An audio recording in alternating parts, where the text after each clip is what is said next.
name is Dustin, I guess is where we should start. Informal introductions. I grow a lot of orchids and I've got cool plants like Nepenthes and a bunch of other rare things. And if you have any comments or things you want to talk about with regards to plants, post it. If you're going to be a bitch because you don't like what I've filmed, well, just stop watching. I don't care. The setup that I have is an iPhone 7, super fancy, and I've got a Rode mic on there that's amplified up to +20 to help work with the audio, because I hear that it's a much better experience with better audio.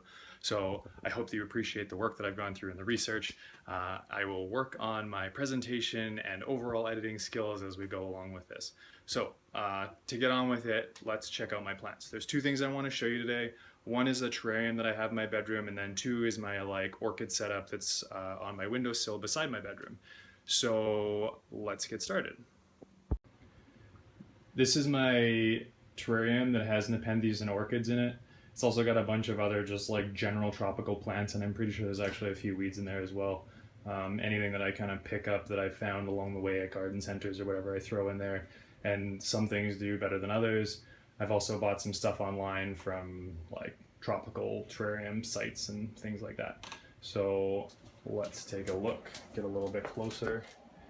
As you can see, I've got some super huge Nepenthes in here. That's Nepenthes cingulata, I think. I gotta check on that. I've also got some bromeliads, a whole bunch of begonias. This is the Colaria, I think it's Trinidad. It's got bright red flowers. We have a joke that basically it's this gigantic weed because no matter what I do with it, I cut it, it becomes a gigantic plant. So it's super awesome. It has really great color, and it's very easy to take care of, to the point that it's probably a little bit invasive with everything that I do. In my front living room, there's 50 cuttings of the damn thing. So what else do we have in here? I've got a bunch of African violets down here. There at the back there is Nepenthes. I can't remember the species name on that one. I've got a couple of these that I picked up this summer. When they arrived, they were super dry, so I lost one of them already, which kind of sucks because they were expensive, but I guess that's the risk that we take as plant growers, bringing things in from out of town. Up in the top here, I've got a Cattleya. I think it's called leopard spots. It's the one right there. This thing nearly died on me when I had it in pot, growing in a pot, and I threw it in here just on an off chance, very close to the lights that I've got in there, which are Jungle Dawn LEDs, by the way. Jungle Dawn LED 40-watt spotlights. So I threw them in here. I kind of throw everything in here, and whatever survives, great, right? And it's doing really well. I got a couple new growths. I haven't had a flower off of it yet, but hey, no big deal. What else do I have in here? Let's see if we can get some different angles. There's, I guess I'll talk more about the actual terrarium setup. This thing, as you can see right now, there's water dripping in the back here. I've got a timer set up. Every hour for 5 minutes, a pump turns on and runs water up to the back, and the water drips down through 3 different places. I think you can see it there. Yeah. Runs down through 3 different places, all through the back, which is how I don't mist. I don't do anything else. Okay, occasionally I'll miss, maybe once a week if the humidity starts dropping low. But beyond that, everything else, the water wicking and everything, comes from all of this moss that I have growing in here, which is actually probably not the type of moss you should have in your terrarium. It's fire moss or Java moss. There we go. It's Java moss that's meant for aquariums that I saw someone do on a wall, and it grows like a weed. So it's super awesome. And then down in here, this is potentially a very expensive mistake, but that's a Nepenthes macrophylla. And to the left is Nepenthes epiphydiata, I think is what it's called. Up in the back, right here, is Nepenthes enormis? Yeah, the one that has the really cool pictures that kind of look like Shrek ears. So I've got a whole bunch of things in here. Maybe I'll come back to this later and talk about the individual things. the temperature, because I live in Canada, the temperature in my house at most is generally around 27 degrees Celsius. It typically averages more around 17, 18 degrees because I like my house a little cooler. And I keep the window open at night, so we get quite a significant drop. Now, anyways, I won't talk about the fact that I'm growing the Nepenthes macrophylla at like warmer, non-total highland temperatures for now. We can come back to that later. And then this is a Restrepia. I got it online, and man, this thing does so well under these LEDs. It came in green, and like I would probably think it's got too much light, but it blooms regularly for me. It's got this really great purple color. I am not having good luck. I keep running out of fucking data right now. It's driving me crazy, so I'm sorry if this is like super choppy for a first video. I hope I'll get better at it. Also, I hate scientific names. I'm like butchering them. I know I am. I'm just gonna hack it because I don't really care. I just want you to get the essence of what I'm talking about. If you have questions about specific plants, just like tell me what time it's at and ask the question in the comments, and I'll like reply there. But I'm sorry that I suck at doing the naming stuff. So this is my like window display. It's primarily Phalaenopsis. I've also got some other oddities in there like Miltoniopsis, some Oncidium hybrids. There's a Dendrobium that I got from a friend who got it from a friend for like a moving gift. So there's like a bunch of essentially hand-me-downs, and then like a few primary Phal hybrids that I'm like a big fan of, and same with Phragmipedium. I've got some Phragmipedium cavachii hybrids in here. This is my Monstera Deliciosa. It's a variegated form, but I later found out that the variegated form is actually like caused by a virus. So that kind of sucks because I kind of paid a lot of money for a plant that's essentially infected.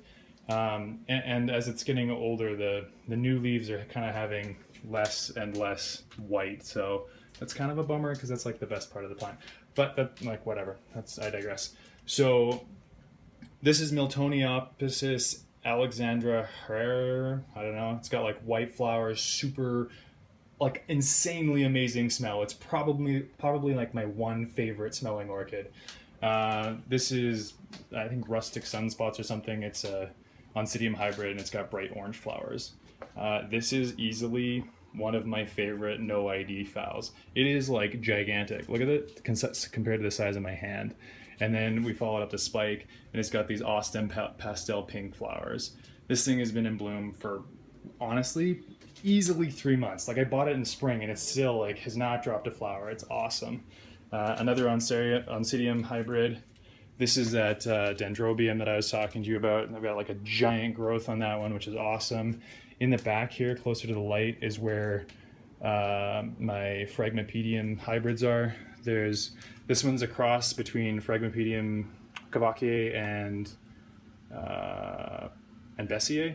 And then one of these is Phragmipedium pink panther, and I can't remember what the other one is because, yeah, I'll come back to that later. It's awesome. Oh, you know what? I got that mixed up. That one's Fritz Schomburg, which is Bessiae cavachii. This other one is Bessiae crossed with Schelleminii and has these like awesome pink pastel flowers as well that smell like roses. Anyways, sorry about that. This is one of my favorite phals next to that gigantic no ID. This is, I think it's CLT Blue Sapphire or something. It's got these really vibrant purple flowers, which you can barely tell because of the light. This is a hybrid Gigantea with Violaceae, and its flowers, unfortunately, it just dropped its last one, but they're super awesome, and they smell really fantastic too. In the corner up over here is Phalaenopsis Bastiana or Bastiana and Marii. I haven't seen the flowers on those yet, so I'm not sure how that'll go. And then down here is a bunch more phals. I know the lighting sucks, I'm sorry. I kind of wanted to get this out because I'm planning on doing a video review of an LED light, and I've started filming that, so I wanted to like at least have a preface to like who I am and like why I'm filming these videos all of a sudden. So again, some no IDs. This like really fantastic white one just is awesome. It's like super basic in terms of orchids go, but like this is the second bloom I've gotten this year, and it's like so great.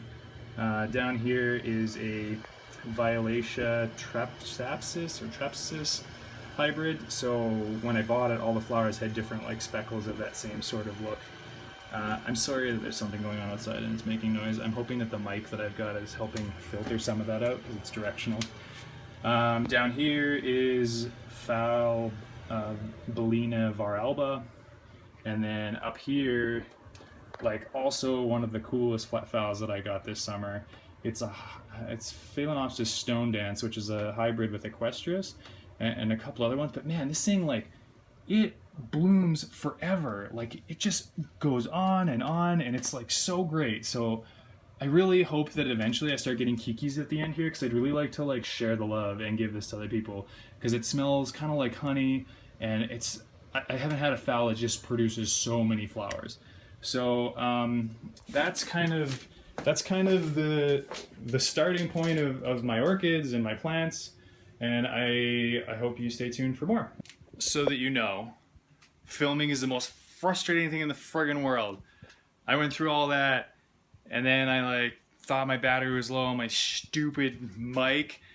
And then I went to unscrew it and the whole thing like blew apart. So this is like a test to see if it works.